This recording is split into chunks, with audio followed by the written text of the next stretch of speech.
Yes sir. ಈಗ ಎತ್ತಿನೊಳೆಯಿಂದ ನನ್ನ ಕ್ಷೇತ್ರದ 22 ಟ್ಯಾಂಕ್ ತುಂಬಿಸ್ತೀವಿ ಸರ್. ನನ್ನ ಕ್ಷೇತ್ರದ ನಾನು ಪಾಸ್ ಆಗೋಕ್ಕೆ 470 ಕೋಟಿ ಬೇಕು ಸರ್. ಮೊನ್ನೆ ಎತ್ತಿನೊಳೆ ಉದ್ಘಾಟನೆಗೆ DCM ಸಾಹೇಬ್ರ ಜೊತೆ ನಾನು ನಮ್ಮ ಶರತ್ ಬಚ್ಚೇಗೌಡಣ್ಣ ಇಬ್ಬರು ಜೊತೆಯಲ್ಲೇ ಇದ್ವಿ ಸರ್. ಅವತ್ತು ಎತ್ತಿನೊಳೆಗೆ ಮೊದಲ ಪೂಜೆ ಮಾಡಿದ್ದೆ DCM ಸಾಹೇಬ್ರ ಜೊತೆ, ನಾನು ಶರತ್ ಅಣ್ಣವರು. ಆವತ್ತು ನಾವು CM ಸಾಹೇಬ್ರ ಜೊತೆ ಎಂಟೈರ್ ವಿಸಿಟ್ ಹಾಕಿದ್ವಿ ಸರ್. DCM ಸಾಹೇಬ್ರ ಜೊತೆ ಅವರು 26ಗೆ ಟಾರ್ಗೆಟ್ ಕೊಟ್ಟಿದ್ದಾರೆ ಸರ್. ಆ್ಯಕ್ಚುಲಿ 26ಗೆ ಅರಸ್ತೀವಿ ಅಂತ. ನಾನು ಇನ್ನೂ 1 ವರ್ಷ ಸ್ಟ್ಯಾಂಡ್ ಬೈ ಇಟ್ಕೊಂಡು ಹೇಳಿದ್ದೀನಿ ಸರ್. ಅದು ದೊಡ್ಡಬಳ್ಳಾಪುರದ ಹತ್ರ ಸ್ವಲ್ಪ ಲ್ಯಾಂಡ್ ಲಿಟಿಗೇಷನ್ ಆಗಿದೆ ಸರ್, ಅದು ಮೊನ್ನೆ ಕ್ಲಿಯರ್ ಆಗಿದೆ. ತುಮಕೂರು ಮತ್ತು ನಮ್ಮ ಬಾರ್ಡ್ರಲ್ಲಿ ಅದು ಕ್ಲಿಯರ್ ಆಗಿದೆ. ಆ ಟೆನಿಕಾಸ್ 27 ಡಿಸೆಂಬರ್ ಅಂತ ನಾನು ಡೆಡ್ಲೈನ್ ಇಟ್ಟಿದ್ದೀನಿ ಸರ್. 26 ಡಿಸೆಂಬರ್ಗೆ ಕೊಡ್ತೀವಿ ಅನ್ನೋದು ಅಧಿಕಾರಿಗಳ ಮಾಹಿತಿ. ಅದನ್ನೆಲ್ಲ ಮಾತಾಡಿ, ಮತ್ತು ನೀರ್ದು ಸಮಸ್ಯೆ ಇಲ್ಲ ಸರ್. ನಾನು ಅವತ್ತು 2-3 ಡೇಸ್ ಇದ್ದು ಎಲ್ಲ ಇಂಜಿನಿಯರ್ಗಳ ಜೊತೆ ಚರ್ಚೆ ಮಾಡಿದ್ದೀನಿ. ಹೆಂಗೆ ನಿಮಗೆ ಕಾಡೋ ಪ್ರಶ್ನೆ, ವಾಟರ್ ಬರುತ್ತಾ ಬರಲ್ವಾ, ಎಷ್ಟು TMC ಬರುತ್ತೆ, ನಿಜವಾಗ್ಲೂ ಅಷ್ಟು ಪಾಸಿಬಲ್ ಇದೆಯಾ ಅನ್ನೋ ಕ್ವಶನ್ಸ್ಗೆ ನಾನು ಕ್ಲಾರಿಟಿ ತಗೊಂಡೆ. ನಾನು 1 ವರ್ಷ ಲೇಟಾಗಿ ಟಾರ್ಗೆಟ್ ಹೇಳಿದ್ದೀನಿ ಸರ್. ನನಗಂತೂ 26 ಡಿಸೆಂಬರ್ ಕೊಡ್ತೀವಿ ಅಂತಲೇ ಆಫೀಸರ್ಸ್ ಮಾತು ಕೊಟ್ಟಿದ್ದಾರೆ ಸರ್. ಇದು ಎತ್ತಿನೊಳೆದು.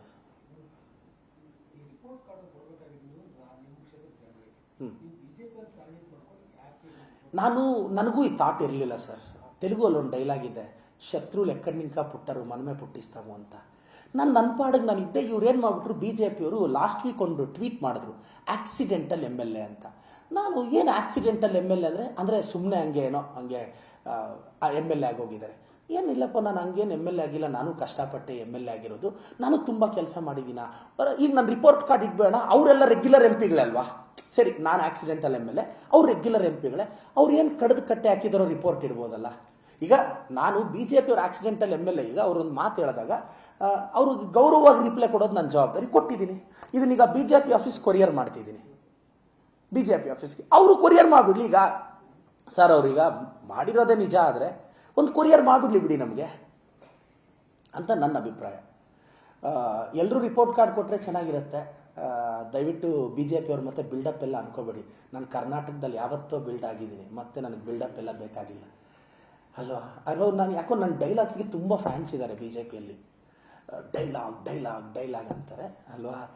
ನಾನು ಭಾಳ ನನಗೇನು ಅಂದರೆ, ಮತ್ತು ಕರ್ನಾಟಕ BJPಯವರ ಖುಷಿಗಾಗಿ ಇನ್ನೊಂದು ಡೈಲಾಗ್ ಹೇಳಿ ನನ್ನ ಪ್ರೆಸ್ ಮೀಟ್ ಮುಗಿಸ್ತಿದ್ದೀನಿ.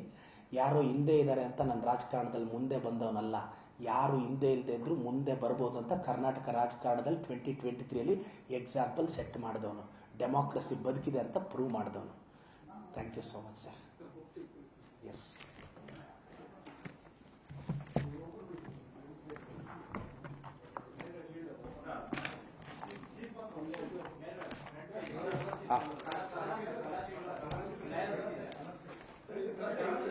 ಇದಾ?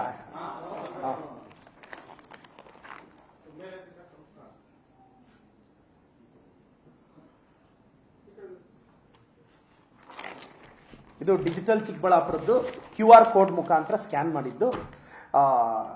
ಇದನ್ನ ಕರ್ನಾಟಕ BJPಯವರು ಕ್ರಾಶ್ ವೆರಿಫೈ ಮಾಡ್ಬೋದು. ಓಪನ್ ಆಹ್ವಾನ. ದಯವಿಟ್ಟು BJPಯವರು 6 ತಿಂಗಳೊಳಗೆ ರಿಪೋರ್ಟ್ ಕಾರ್ಡ್ ಕೊಡಬೇಕು. ಇಲ್ಲ ಅಂದರೆ ನಾನು ಪ್ರಹ್ಲಾದ್ ಜೋಶಿ ಸಾಹೇಬ್ರ ಮನೆ ಮುಂದೆ ಬಂದು ಕೂತ್ಕೊತೀನಿ. ಮೌನ ಪ್ರತಿಭಟನೆ. Thank you so much sir.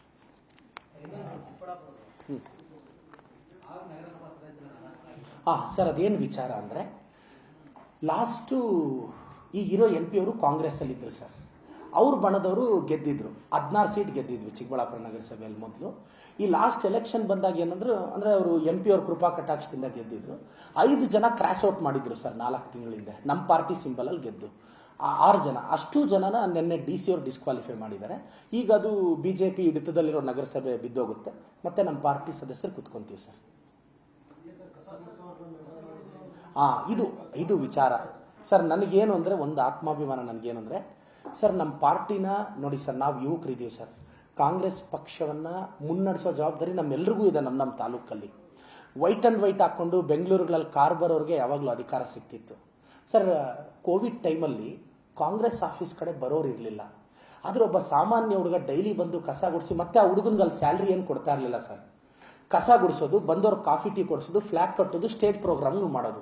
ನಮ್ಮ CM DCM ಸಾಹೇಬ್ರು ಬಂದಾಗ ಕೂಡ ಆ ಹುಡುಗನೇ ಸ್ಟೇಜ್ ರೆಡಿ ಮಾಡಿದ್ದ. ಆದರೆ ಅವರಪ್ಪ APMC ಮಾರ್ಕೆಟಲ್ಲಿ ಮೂಟೆ ಬರ್ತಾರೆ, ಬಡವ್ರ ಕುಟುಂಬದ ಹುಡುಗ. ನಾನು ಅಂಥ ಹುಡುಗರು ಚೆನ್ನಾಗಾಗಬೇಕು, ಒಳ್ಳೆ ಹೆಸರು ಬರಬೇಕು ಅನ್ನೋ ಕಾರಣಕ್ಕೆ ಕೂಡಾಗಿ ಮೆಂಬರ್ ಮಾಡಿದೆ. ಕೂಡಲ್ಲಿ it is equivalent to BDA sir. ಕೂಡಾಗಿ ಮೆಂಬರ್ ಆಗಬೇಕು ಅಂದರೆ ನಿಮಗೆ ಯಾವ ದೊಡ್ಡ ಮಟ್ಟದ ಲಾಬಿ ನಡೆಯುತ್ತೆ ಗೊತ್ತಾ? ರಿಯಲ್ ಎಸ್ಟೇಟು, ದೊಡ್ಡ ದೊಡ್ಡ ಮಿಲೇನಿಯರ್ಸೇ ಕೂಡ ಮೆಂಬರ್ಸ್ ಆಗೋದು. ನನ್ನ ನಾಡಿನ 4 ಜನನು ನೋಡಿ ಅವ್ರ ಹತ್ರ 2 ವೀಲರ್ ಕೂಡ ಇಲ್ಲ ಯಾರ ಹತ್ರ. ಅಂಥವ್ರನ್ನ ಹುಡುಕಿ ಮತ್ತೆ ಅವರೆಲ್ಲರೂ ಪಕ್ಷದ ನಿಷ್ಠಾವಂತರು. ಅವ್ರನ್ನ ತಂದು ಮಾಡಿದ್ದೀನಿ. ಅವ್ರನ್ನ ಎಂಪವರ್ ಮಾಡಿದ್ರೇ ಅಲ್ವಾ ಸರ್ ಕಾರ್ಯಕರ್ತರಿಗೆ ಬಲ ಬರೋದು. ನಾನು ಅದೊಂದು. ಮತ್ತೆ ಈಗ ದರ್ಖಾಸ್ತ್ ಕಮಿಟಿ ಅಂತ, ಅಲ್ಲಿ ಒಂದು SC ಸಮುದಾಯದ ರಿಟೈರ್ಡ್ ಸಬ್ ಇನ್ಸ್ಪೆಕ್ಟರ್ ತಂದಿದ್ದೀನಿ, ನೆನ್ನೆ ಆರ್ಡರ್ ಮಾಡಿಸಿದೆ. ಅವ್ರ ಹೆಸರೇನು ಗೊತ್ತಾ ಸರ್? ನಿಜಾಯಿತಿ ನಂಜುಂಡಪ್ಪ ಅಂತ.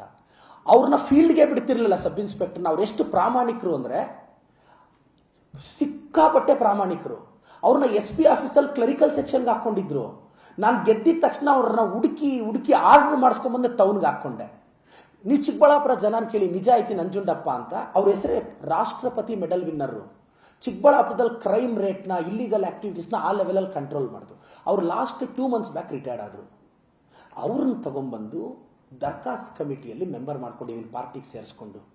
ಇಂಟಿಗ್ರಿಟಿ ಕಾಪಾಡಬೇಕು, ಬಡವರಿಗೆ ಜಮೀನು, ಎಲ್ಲೂ ಭ್ರಷ್ಟಾಚಾರ ನಡೀದೆ ನಾವು ಜಮೀನು ಹಂಚಬೇಕು ಅಂಥವ್ರನ್ನ ಸಿಸ್ಟಮ್ ಒಳಗೆ ತರ್ತಾ ಇದ್ದೀನಿ. ಒಳ್ಳೆಯವ್ರನ್ನ ತರ್ತಾ ಇದ್ದೀನಿ. ಪಾರ್ಟಿನ ಸ್ಟ್ರೆಂಥನ್ ಮಾಡ್ತಿದ್ದೀನಿ. ಪ್ರತಿ ಬೂತ್ಗೆ 5 ಜನ 6 ಜನ ಕಮಿಟಿ ಮಾಡಿದ್ದೀನಿ. ವಿದ್ಯಾವಂತರನ್ನ ಎಜುಕೇಷನ್ಗೆ ತರ್ತಿದ್ದೀನಿ. ಇವತ್ತು ಒಂದು ಸ್ಕೂಲ್ HM ಆಗಿದ್ರು ನನ್ನ ಟೀಚರ್ ಅವರು, ನನಗೆ ಮ್ಯಾಥಮೆಟಿಕ್ಸ್ ಟೀಚರು. ಒಂದು ಸ್ಕೂಲ್ಗೆ ಓನರು, 2 ಸ್ಕೂಲ್ಗೆ HM ಆಗಿ 1000 ಜನಕ್ಕೆ ಪಾಠ ಮಾಡಿದ್ರು, ನಾಗಭೂಷಣ್ ಅಂತ. ಅವ್ರನ್ನ ಬ್ಲಾಕ್ ಕಾಂಗ್ರೆಸ್ ಪ್ರೆಸಿಡೆಂಟ್ ಮಾಡಿ ಪ್ರತಿ ಹಳ್ಳಿಗೂ ಮೇಷ್ಟ್ರು ಹೆಂಗೆ ಪಾಠ ಹೇಳ್ಕೊಡ್ತಾರೆ ಹಂಗೆ ಮಾಡ್ತಾ ಇದ್ದೀವಿ. ಪಕ್ಷನ ಸಂಘಟನೆ ಮಾಡ್ತಿದ್ದೀನಿ. ನಾನು 2 ವರ್ಷ ಆದಮೇಲೆ ಇನ್ನೊಂದು ರಿಪೋರ್ಟ್ ಕಾರ್ಡ್ ಬರ್ತೀನಿ. ಇಂಡಿಯಾದಲ್ಲಿ ಬೂತ್ ಲೆವೆಲ್ ಕಮಿಟಿನ ಹೆಂಗೆ ಸ್ಟ್ರಾಂಗ್ ಮಾಡಬೇಕು ಅಂತ ನಾನು ಪ್ರೂವ್ ಮಾಡ್ತೀನಿ. ಈಗ ಬೂತ್ ಕಮಿಟೀಸ್ನ ಸ್ಟ್ರಾಂಗ್ ಏನಾಗ್ತಿದೆ ಸರ್? ಇವರು ಮೊದಲು ಸುಧಾಕರ್ ಅವರು ನಮ್ಮ ಪಾರ್ಟಿಯಲ್ಲಿದ್ದು BJP ಕಡೆ ಹೋದ್ರಲ್ಲ, ಆಗ ಏನಾಗೋಯ್ತು, ತುಂಬ ಜನ ಮೈಗ್ರೇಟ್ ಆಗಿಬಿಟ್ರೆ ಆ ಕಡೆ. ತುಂಬ ಜನ ಯಾರು BJP ಯಾರು ಕಾಂಗ್ರೆಸ್ಸು ಕ್ಲಾರಿಟಿ ಇಲ್ದಂಗೆ ಆಗೋಯ್ತು. ಈಗ ನನ್ನ ಜವಾಬ್ದಾರಿ ನಾನು ಸ್ಟ್ರೆಂಥನ್ ಮಾಡ್ತೀನಿ.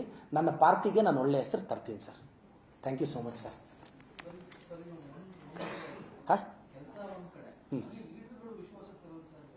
ಇಲ್ಲ ಸರ್, ಇದೆ ಅಂದರೆ ಏನಾಗ್ತಿದೆ ಸರ್, ಒಂದು 5-6 ಜನ ಆ ಕಡೆಯಿಂದ ಈ ಕಡೆ ಬಂದರು ಸರ್. ಯಾವಾಗ MP ಎಲೆಕ್ಷನ್ಗೆ ಮಿಕ್ಕಿದವ್ರನ್ನೆಲ್ಲ ವಿಶ್ವಾಸ ತಗೊಂಡಿದ್ದೀನಿ ಸರ್. ಈಗ ನೋಡಿ, ನಮ್ಮ ಬ್ಲಾಕ್ ಪ್ರೆಸಿಡೆಂಟು ಜಯರಾಮಣ್ಣ ಅಂತಿದ್ರು, ಅವ್ರನ್ನ ತಾಲೂಕ್ ಗ್ಯಾರಂಟಿ ಸಮಿತಿ ಅಧ್ಯಕ್ಷನ್ ಮಾಡಿದ್ದೀನಿ. ಅವ್ರೀಗ ನಮ್ಮ ಕಡೆ ಮಾಡಿದ್ರು. ಅಂದರೆ ಅಲ್ಲಿದ್ದು ಈ ಕಡೆ ಮೈಗ್ರೇಟ್ ಆದರು ಸರ್. ಇಲ್ಲಿ BJP ಇದ್ದು ಇಲ್ಲಿಗೆ ಬಂದುಬಿಟ್ರು. ಅಂದರೆ ಅವರು ಇಲ್ಲಿಗೆ ಬಂದ ಮೇಲೆ ನಾನು ಸರಿಯಾಗಿ ನಡೆಸ್ಕೊತಾ ಇಲ್ಲ ಅಂತ. ನನಗೂ ಸ್ವಲ್ಪ ಟೈಮ್ ಬೇಕಲ್ಲ ಸರ್. BJP ಅವರು ಸಡನ್ನಾಗಿ ನನ್ನ ಪಾರ್ಟಿಗೆ ಬಂದುಬಿಟ್ರೆ ಆಕ್ಸೆಪ್ಟ್ ಮಾಡೋಕ್ಕೆ ನನಗೆ ಅಡ್ಜಸ್ಟ್ಮೆಂಟ್ ಪಾಲಿಟಿಕ್ಸ್ ಮಾಡೋದು ಗೊತ್ತಿಲ್ಲ ಅಲ್ಲ ಸರ್. ಈಗ BJPಯಲ್ಲಿ ಇದ್ರು ಸರ್, ನಾನು ಗೆದ್ದ ಮೇಲೆ ಈ ಕಡೆ ಬಂದುಬಿಟ್ರು. ಈಗ ಅವರೇನು ಎಲ್ಲ ವರ್ಕ್ಸು ನಮಗೆ ಕೊಡು, ಎಲ್ಲ ನಮಗೆ ಕೊಡಬೇಕು, ಎಲ್ಲ ನಾಮಿನೇ ನಮಗೆ ಕೊಡಬೇಕು. ನಾನು ಹಂಗೆ ಹೇಳಿದ್ದೀನಿ. ಪಾರ್ಟಿಯಲ್ಲಿ ಯಾರು ದುಡ್ದಿದ್ದಾರೋ, ಟಫ್ ಟೈಮಲ್ಲಿ ಯಾರು ದುಡ್ದಿದ್ದಾರೋ ಅವ್ರಿಗೆ ನಾಮಿ. ಮತ್ತು ನಮ್ಮ ಅಧ್ಯಕ್ಷರು, ನಮ್ಮ ಮುಖ್ಯಮಂತ್ರಿಗಳಿಗೂ ನಾನು ಸಪೋರ್ಟಿಂಗ್ ಆಗಿದ್ದಾರೆ. ನಾನು ಚೆನ್ನಾಗಿ ನಡೆಸ್ಕೊತಾ ಇದ್ದೀನಿ ಸರ್. ಅಂದರೆ ಏನಾಗುತ್ತೆ, ಸ್ಥಳೀಯವಾಗೋ ಇಲ್ಲ BJPಯವ್ರಿಗೋ ನನ್ನ ಸ್ಪೀಡ್ ಇಷ್ಟ ಆಗಲ್ಲ. ಏನು ಮಾಡೋಕ್ಕಾಗುತ್ತೆ? ಅವರೆಲ್ಲ ರಾಯಲ್ ಎನ್ಫೀಲ್ಡಲ್ಲಿ ಸ್ಪೀಡ್ ನೋಡ್ತಿದ್ರೆ, ನಾನು ಫೀಲ್ಡಲ್ಲಿ ಸ್ಪೀಡ್ ತೋರಿಸ್ತಿದ್ದೀನಿ ರಾಯಲ್ ಆಗಿರಬೇಕು ಅಂತ.